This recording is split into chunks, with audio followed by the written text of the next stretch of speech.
We're here with Willie McGee. Willie, you know, every time that we think of baseball and we think of speed, we always think about Willie McGee. Was that your game from the get-go?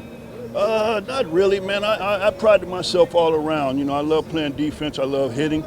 I love being able to be trouble at every aspect of the game. So, you know, we try to develop every aspect of the game: bunting, hitting, moving the ball, defense. I want to be able to utilize all my skills and develop all my skills, and I think that's what I've done. You did a great job at it. You know, do you think that that's what's missing in today's game?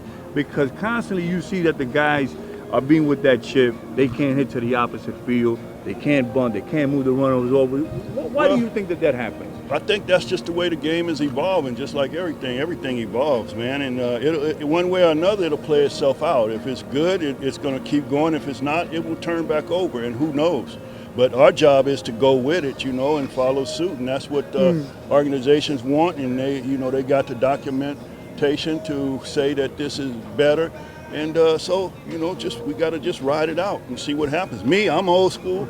I like old school baseball. I like moving the runner over. I like doing this. I like doing that, because sometimes you get in the playoffs, man. You got to be able to do everything. You got to. I mean, coming in here playing the Mets back in the day with Doc Gooden, Bob Ojeda, Ron Darling, Sid Fernandez, and Frank Ball, these guys, you ain't gonna get 8 runs a game. If you get 3 runs, 2 or 3 runs, that's a good day against them guys. So you have to beat them in different ways, man. You have to be able to beat teams in different ways. Find different ways to beat them. Yeah, and if you want to win at this level, that's what to me, that's what you have to do. Unless you just, you know, you get to the playoff, you're going to be facing some of the best pitchers in baseball, and it's not going to be easy. Now, and those teams in '85 and stuff like that coming over, were the Mets as hated as they promote them out? Because they come out with a new documentary that they were the most hated team. Did you? And I remember the rivalry that was between the Mets and the Cardinals. Was that for real or just on the surface? No, I don't think I don't hate anybody or anything. You know, I think all people are good. Some people ways are bad, but all people are good. I look at people's, you know, for character, you know, but I didn't have a problem with the Mets. My job was to just come out here and beat them. And their job was to beat us. And that's the way I look at it, as it was with the Cubs, as it was with Cincinnati, and all the other teams. You know, that was their character. It worked for them. They didn't make it personal. You know, they wasn't showing people up or doing this, you know, flipping and all that stuff. You know, they were just playing the game and having fun, and they did a great job of it in the 80s. Now, what's your thought on all that stuff that's going on today with the bat flip, the showing up, all the celebration that's going on? That's not Willie McGee. That's not his game. No, definitely not. It wasn't warranted then. You know, now that's what a game is. You know, let the kids play. You know, and that's what a game is, man. So the pitchers do it. You know, and I don't have a problem with it. If you strike a guy out and you're not looking at him and pointing at him, you know, and you want to do what you got to do, you do it. I mean, you look at Stroman last night. You know, he has his antics, but it's not directed.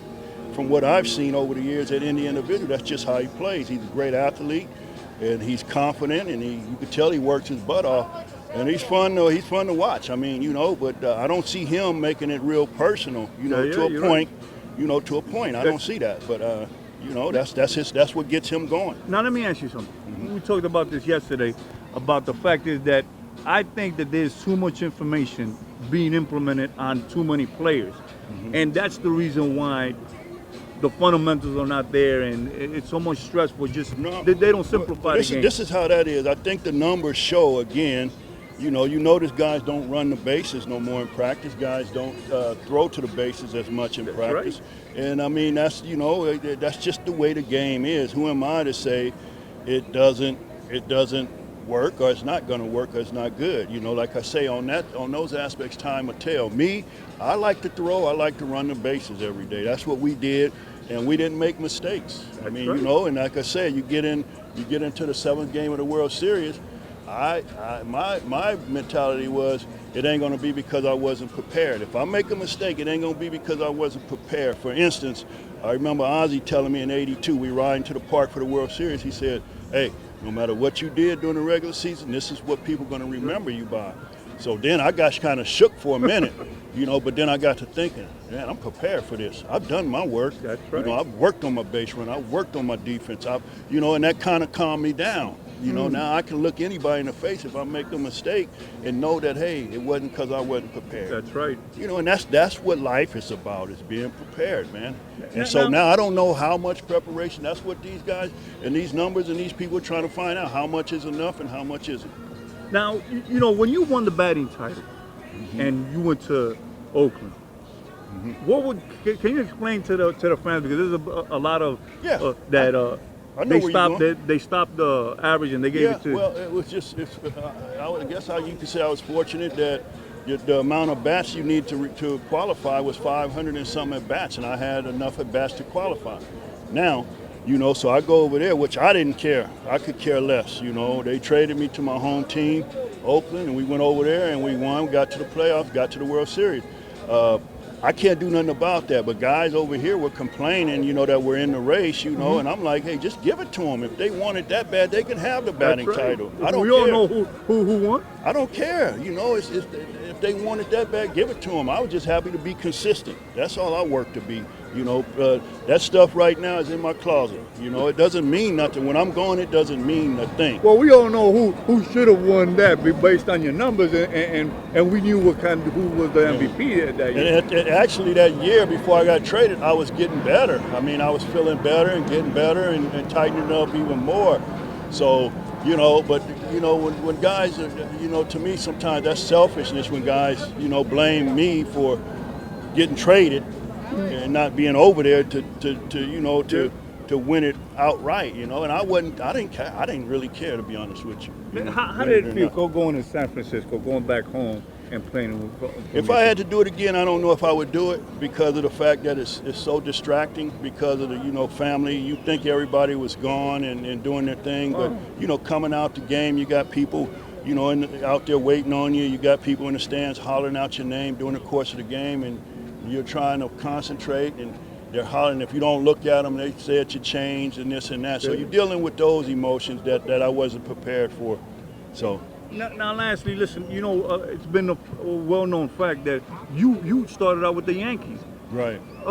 Why was it so difficult for them to bring you up? Because I always thought, hey, man, your style of playing, man, was perfect for the team. Man, when you look up there and you see Reggie Jackson, you see Oscar Gamble, you see Mickey Rivers, you see what's his name, Frank White, you see they had $1 million outfield. You ain't going nowhere. So nobody in the minor leagues moved, and that's why we won at every level. And the good thing over there was we learned how to win. George Steinbrenner was awesome, man. He was tough, but he taught you how to win. He paid us good, man, in the minor league. Take care of you. So, yeah, he's a good, I tell you, man, that guy, but he demands winning. So if we weren't winning the first half, you know, the two guys that weren't playing real good, he would bump them down to the next level and bring the guys that wasn't playing good at the higher level back down there to win the second half. But you learn how to win because you're under that pressure all the time. But we had 3 or 4 coaches at every level, whereas teams now only have 3 coaches, if that. So, I mean, Yankees organization, man, I tell you, I learned a lot, man. But, you know, also going back to San Francisco and play with Herzog helped you out because his style of ball was. Oh, yeah, well, that was a ticket. That was perfect, man. His style of ball, you didn't even know he was there. You know, and he had coaches on the field like Ozzie and Tommy Herr. You know, they were coaches on the field.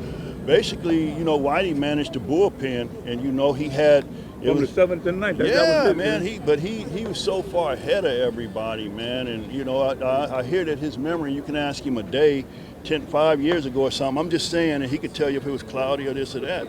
I mean, so that tells you a lot. I don't know if that's true, but he was sharp, man. And he let us play, man. It felt like Little League over there, you know. You know, me and Doc, guy that does the show with us, has asked me to ask you a question. In their prime, who would you have, Roberto Duran or Floyd Mayweather? Ooh, man. I like Mayweather because his defense, man. I like Mayweather because his defense. I have to go. I think Duran would have got him in the 15 from the 10 to. I don't know if Duran would have been able. You know, I think Floyd stamina. I think Floyd trains for 20 of his 15. I think I don't know what Duran trained for. But Durant was going for that knockout, but Floyd, you couldn't hit Floyd, man. That's right. Yeah. He was quick. He might have pointed him. You know, Floyd he ain't no joke, man. That's right. Listen. But I don't know.